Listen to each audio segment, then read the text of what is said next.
And for Christina also. For Christina too. Thanks.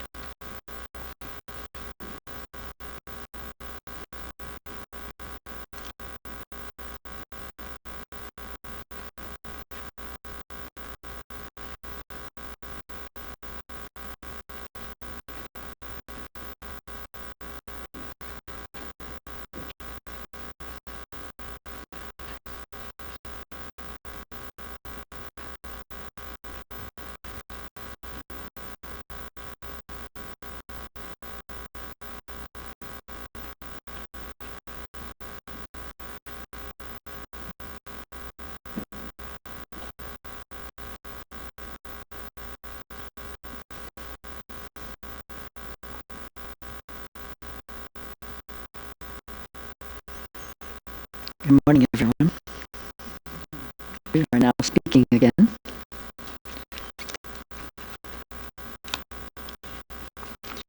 So let's do our opening prayers and our recitation of the text.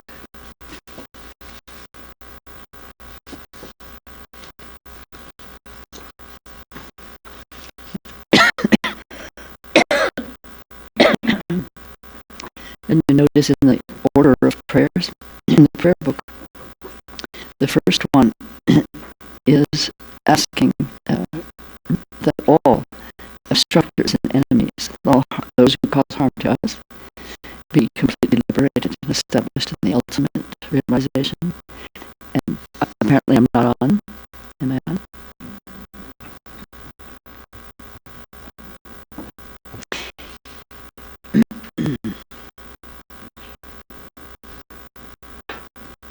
Is there a mystery button?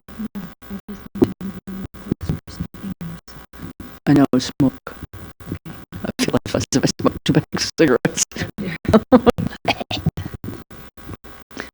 So, in the order of prayers in the prayer book, in this lineage, the Reconcagua lineage, the first prayer is always for the liberation and ultimate realization of our enemies, of harm-doers, wrongdoers. Always. We start there. And in the formal refuge ceremony in which I received refuge initially in the Nyingma tradition, in the visualization of the refuge tree, it's in front of you there probably is a tanka here that has there it is. This is the tree Reconcagua, the one that's closest to the, just above the heater. You can see that a refuge tree is an array of all the realized beings, all the lineage beings. And we're taking refuge in that whole tree of refuge. And the blessings are inexplicable and indescribable. They just, you're like a little bird, and there's a storm. And this is the tree in which you shelter. With great birds who have learned how to fly through the storm. Yeah, I have no idea how it came out like that, but that's how it came out this morning. And in the visualization for prostrations, in the Nundro practice, in the lineage in which I practiced, the visualization has, you place all sentient beings before you, as you stand there ready to do your full prostrations, or as full as you can with whatever body you're wearing at that moment. And and on your right-hand side are all your fathers of all your lifetimes, on your left-hand side all your mothers of all your lifetimes, and at the very front,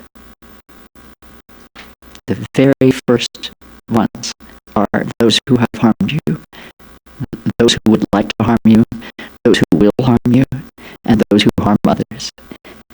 So they're called enemies and obstructors. And when you bow to make your prostration, you all go down together at the same time. But they're in front. They're the closest to the refuge tree. So one of my dear friends, one of my dear spiritual friends in Sangha for many years, said that she distills the main lesson of the Bodhisattva path into this very brief reminder, whether she's sitting in traffic, whether she's at the motor vehicle department, whether she's taking refuge and all sentient beings are in front of her, her reminder is others first. No matter what, others first. Unless there's danger, then you shield. Yes? But if it's for refuge and blessings, others first. Or if it's even to get into the intersection, others first. Of course, depending on how the light is moving, you're not going to sit there for an hour. So it's reasonable, but it's a very powerful teaching. And when I see myself wanting to go first, I hear her voice in my ear.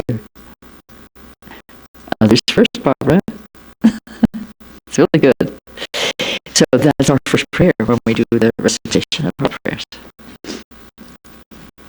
All mother sentient beings, especially those enemies who hate me, obstructors who harm me, and those who create obstacles on my path to liberation and all-knowingness, may they experience happiness, be separated from suffering, and swiftly while I establish them in the state of unsurpassed, perfect, complete, and precious Buddhahood. All mother sentient beings, especially those enemies who hate me, obstructors who harm me, and those who create obstacles on my path to liberation and all-knowingness, may they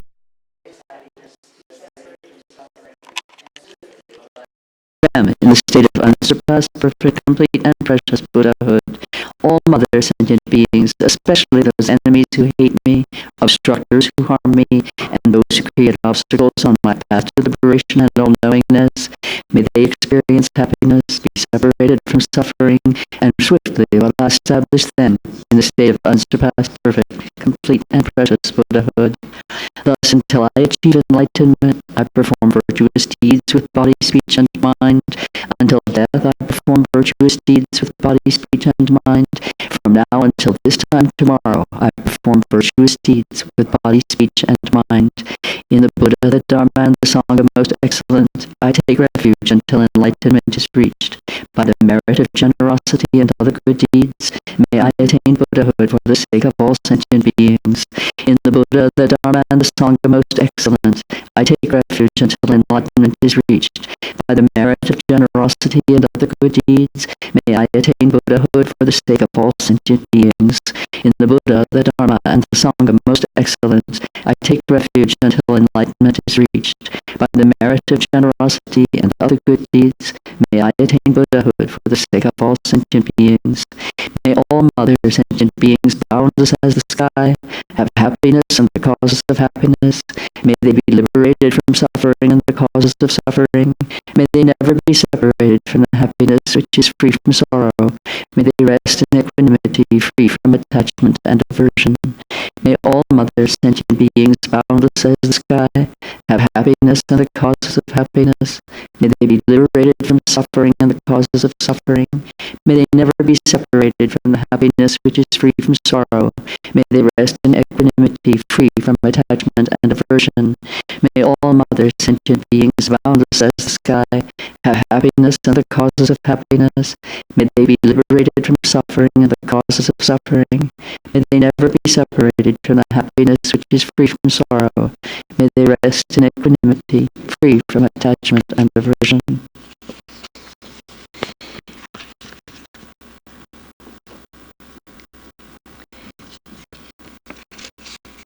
The 37 Bodhisattva practices.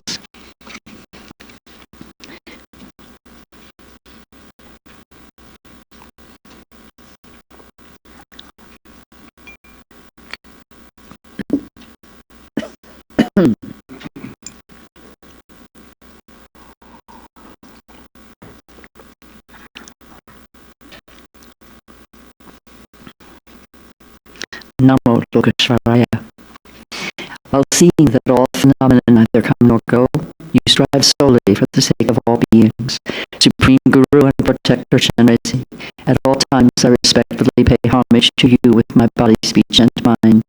The perfect Buddha, source of all well-being and ultimate peace, arise from having accomplished the true Dharma. And since that depends on knowing the Dharma practices, I shall explain the way of the Bodhisattvas.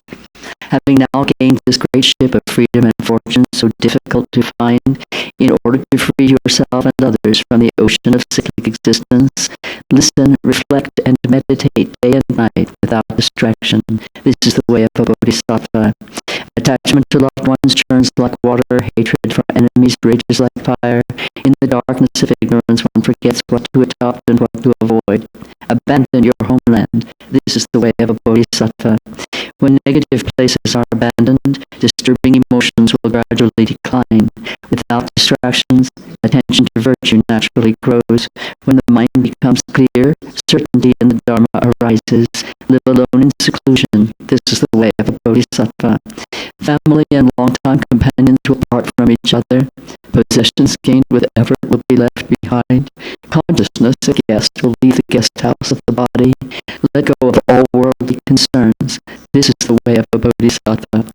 In bad company, the three poisons grow stronger. The activities of learning, reflecting, and meditating decline, and love and compassion are lost. Give up such companions. This is the way of a Bodhisattva. When one follows a true spiritual friend, faults will dissolve and good qualities will grow like a waxing moon. Consider this friend more dear than your own body. This is the way of a Bodhisattva. Who could worldly gods themselves imprisoned in samsara protect? Therefore seek refuge in the three jewels. Someone driven by great desire steals all your